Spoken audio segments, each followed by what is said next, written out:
Karena orang Cina itu Pak, kalau musim dingin kayak gini, teman saya yang 5 tahun di sana, yang mendampingi saya ini, kalau orang Cina itu saat sebulan pas winter kayak gini, mandi cuma sekali Ustaz. Allah, mandi cuma sekali. Dan itu saya buktikan Pak. Masuk ke ruangan-ruangan manapun di Cina, itu saya selalu pakai masker Pak, pakai tutup gitu, slayer gitu. Karena masuk itu selenteng gitu. Allah, saya itu pernah ke Bangladesh, ya kan? Saya tahu modelnya orang Bangladesh, ya kan, sama kayak gitu, tapi ini lebih parah Pak, ya kan? Ini lebih parah. Sampai akhirnya saya juga pernah punya pengalaman pribadi, makanya saya setuju kata teman saya itu. Saya itu punya konsep Pak, ketika di Cina, tahu kemprohnya mereka itu, saya punya konsep, saya tidak mau buang hajat di kamar mandi umum, karena kamar mandi umum mereka tidak di mall, tidak di stasiun, rakaru-karuan Pak, ya kan, tinggi teletek gitu, gila nih pokoknya. Lah kok darullah, saya selalu menyelesaikan hajat saya di hotel Pak, selesai seharian biar tidak perlu ke kamar mandi umum. Lah kok darullah ketika itu memang harus ke situ Pak, sudah gawat darurat gitu kan. Betapapun kalau kita tahu di luar antri, ya kan, ada orang yang nunggu, kita bersihkan sebersih mungkin kan, karena aib, ya kan, meninggalkan kamar mandi dalam keadaan bau itu kan aib. Ini enggak, dan itu memang begitu Pak. Nah itulah yang membuat orang Han akhirnya tertarik dengan Islam. Makanya virus-virus itu datangnya dari sana Pak. SARS, masih ingat SARS? Flu burung, corona, dari sana. Kenapa? Mereka semua dimakan, yang bisa dimakan, keluarnya sembarangan. Jadilah virus. Lah orang Han itu ngelihat orang Islam, ya Allah, wanita haidnya selesai haid mandi, suami istri habis hubungan mandi, ada wudhu setiap hari, istinjanya bersih. Itu membuat mereka tertarik masuk Islam ternyata, subhanallah. Yang kedua, dia katakan karena orang Islam itu akhlaknya karimah katanya. Akhlaknya baik. Kami itu punya tetangga-tetangga muslim itu baik sekali kepada kami. Suka ngasih makanan, hadiah, padahal kami mikirkan mereka aja enggak. Hidup kami itu kerja kata dia. Kerja, yo ane liburane. Weekendnya prai, Pak. Tapi dia bilang kalau weekend itu kami libur itu untuk keluarga aja. Besoknya kerja lagi. Kami sama sekali tidak mikirkan tetangga kami. Lah kok tetangga kami mikirkan kami? Itu subhanallah loh Pak. Sampai akhirnya dia katakan yang membuat kami tertarik dengan Islam itu akhlaknya. Maka Bapak Ibu yang dimuliakan Allah, kadangkala hidayah itu turun kepada seseorang bukan karena ceramah kayak gini Pak. Bukan karena kita itu pinter dalili orang, nasihatin orang, qala Allah, qala Rasulullah. Tapi kadangkala hidayah itu muncul kadang ketika kita hanya menampilkan akhlak terbaik di hadapan saudara-saudara kita yang belum dapat hidayah. Turunkan Allah hidayah lewat situ. Nah ini buktinya orang-orang Han loh Pak, berbondong-bondong masuk Islam karena itu.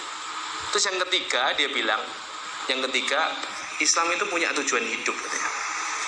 Tujuan hidupnya jelas. Kami itu sering dalam aktivitas kehidupan kami terbentur suatu masalah, kami tidak punya pelarian. Tapi kami lihat saudara kami muslim dahulu, kalau punya masalah itu datang ke masjid, pulang-pulang itu sudah selesai masalahnya. Berdoa, qiyamul lail, sujud, baca Quran, itu mereka bisa tenang. Kami tidak bisa. Kami kerja punya masalah, apa kata dia? Ya sudah, pelarian kami khomer. Makanya Pak, budaya Cina itu, orang-orang Cina lekat sekali dengan khomer. Maka nanti saya ceritakan orang Uighur itu, kalau ketahuan di siang harinya berpuasa, disuruh dipaksa minum khomer Pak. Nanti ada videonya. Iklan-iklan di jalanan, di stasiun, di jalan-jalan itu reklama tentang khomer semua Pak di sana. Wallah saya melihat sendiri. Mereka pelariannya khomer, karena tidak punya agama Pak, ya kan? Tidak punya Tuhan. Pelariannya khomer. Dan antum kan dulu sering lihat film kungfu itu kan, sampai ada jurus mabuk kan. Nah itu gelut minum khomer loh Pak, gitu loh. Jadi memang lekat. Akhirnya mereka menerima Islam. Dan itu sebuah fakta yang dia sebutkan. Ini subhanallah, saya ketemu orang ini luar biasa. Dan akhirnya dia cerita banyak tentang Linsia. Loh kok kamu orang Han bisa di sini? Saya tanya. Saya itu hijrah katanya. Di tempat saya, asli saya itu kampung saya asli dekat Beijing kata dia. Ya memang kumpulannya orang Han di situ. Beijing, Shanghai itu semuanya orang Han. Dia bilang ketika pemerintah itu tahu orang-orang Han masuk Islam, Han Muslim ditekan, dibatasi. Makanya saya dan keluarga hijrah ke tempat ini. Tapi itu fakta yang kata dia ini nggak ada di media katanya. Nggak mungkin pemerintah Cina blow up berita bahwa Han pada masuk Islam. Dan menurut saya Pak, ini salah satu alasan pemerintah Cina khawatir dengan penyebaran Islam di Cina. Karena kalau tidak dibatasi Pak, mungkin seluruh jazirah Cina itu, ya kan, itu Muslim semua bisa loh Pak. Orang tuanya 1000 loh Pak. Ini orang tua semua loh, ya kan. Itu sholat duhur bukan sholat Jumat, sekali lagi. Sholat duhur itu bisa meludak kayak gitu. Sampai akhirnya kami selesai Pak di sini. Saya sudah sangat cukup karena ini pusatnya Islam. Di antara Hui itu pusat Islamnya di sini. Kok ternyata kami dapat fakta, dia cerita juga masjid-masjid sekarang speaker luar diambil. Tidak ada azan Pak berkumandang. Dia pas cerita itu baru saya sadar, kayaknya udah 2 hari di situ kan. Oh iya, masjid gede-gede kok kayaknya azan kan dia ingin.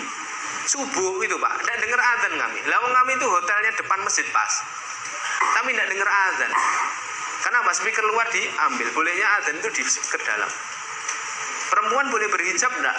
Perempuan yang kerja di pemerintah sudah tidak boleh berhijab. Ya kan, tidak boleh sholat. Ya, laki-laki tidak boleh pakai gamis. Jadi bolehnya pakai jaket kayak beliau ini. Makanya nanti ada satu momen sayang sekali tidak saya abadikan. Masjid-masjid Hui itu sop belakangnya selalu ada centelan untuk nyentelkan jubah. Saya kira ini masjid kayak di Indonesia, takmir menyediakan jubah untuk jamaah yang nggak bawa, yang pakai kaos gitu kan. Makanya nggak saya foto Pak. Baru dapat jawaban di sini, dia katakan kami sudah tidak boleh pakai pakaian kayak gini katanya. Loh kenapa? Ya ini syiar Islam katanya. Boleh dipakai hanya di masjid. Setelah selesai dicendelkan. Setelah itu keluar nggak boleh. Jadi dihapus Pak. Makanya kalau ada orang bilang hijab nggak wajib, ada yang merayakan no hijab days, itu bukan kebetulan Pak. Itu semuanya by design saya katakan.